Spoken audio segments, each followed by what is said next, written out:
Maybe I'll crash into you. Maybe we'll open. Hey guys, it's Tanya here. Thanks for watching.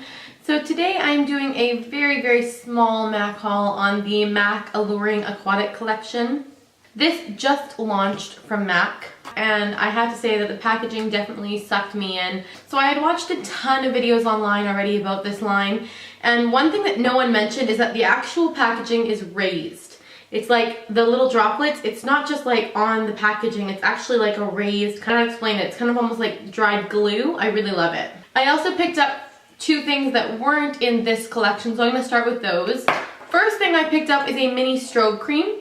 That's what it looks like.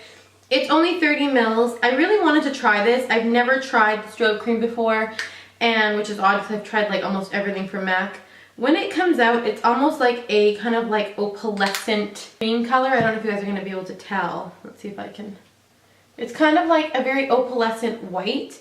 And then as you shear it out, of course, it goes translucent. But it leaves kind of a, like almost a shine effect on your skin. I am wearing it with my foundation today mixed in. And I really like it. I find that it's giving my skin a really nice dewy glow. And I'm really impressed with it so far. The other thing I got in this order that's not part of this collection was one of the We're Back lipsticks. Now MAC brought back some of their most popular shades in a huge lipstick collection that they are now selling. And this one is a luster finish in the color Cockney. And it's a gorgeous reddy orange with gold sparkle. So the very first thing I thought of when I opened Cockney was Head in the Clouds from the Playline collection. This is the frost finish. They are going to look different on the camera, but when I swatch them, they are very similar. That's what both of them look like. So there's definitely a finish difference, but as far as color goes, they're really similar. I would say that Head in the Clouds, because it has a stronger finish, because it's more pigmented, it looks a little deeper. That's Head in the Clouds on the top there, and that is Cockney. But honestly, in person, just one looks a little more sheer, but as far as color goes, they're really similar. Okay, on to the good stuff. So the first thing that everyone's talking about is the packaging. So this is the lipstick bullet.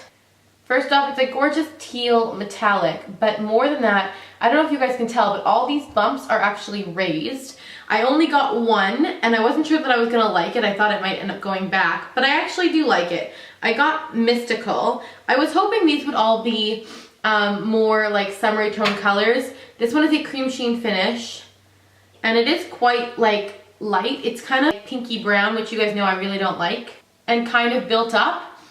I'm not getting like super brown. I'm getting more of like a dusty rose pink, and I'm actually really enjoying it. So that is Mystical. Really pretty. Now the eyeshadows, it's the same kind of packaging. It's that beautiful metallic teal color. I did pick up two. There was one more that I wanted that I could not get my hands on. I got Lorelei, which is the lightest shade in the collection.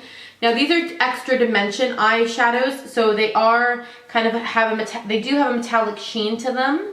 They're really pretty. That's Lorelei. And the other one I got was Fathoms Deep, which is so pretty. It's kind of, in here it looks almost like a purpley silver. And I'll go ahead and swatch them both for you, because you can't really, extra dimension eyeshadows are something you either love or you hate. And if you like metallic finished, really bold eyeshadows, you'll like these. If you don't, then you won't, because they are definitely very metallic-y.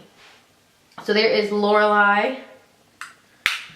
There's Lorelei on the top there, and Fathoms Deep on the bottom. This definitely comes off more purple when it's swatched than in the pan. In the pan it kind of almost looks like a gray silver, but as soon as you swatch it, it's definitely a beautiful purple. I am wearing both these colors today on my eyes. I love them. I love extra dimension products. I love them in the highlighters. I love them in the bronzers.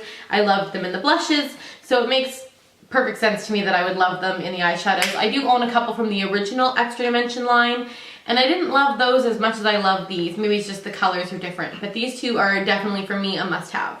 And then the last two things are the blushes. Again, that gorgeous, I can't get enough of these. These, you guys know where these are going, right? Right up here. These are going on the back shelf because they're so pretty. But these are the two blushes, See Me, Hear Me, and Seduced at Sea. Seduced at Sea is kind of more peachy, and See Me, Hear Me is more pink. These are also extra dimension blushes, so they do have a little bit of a sheen.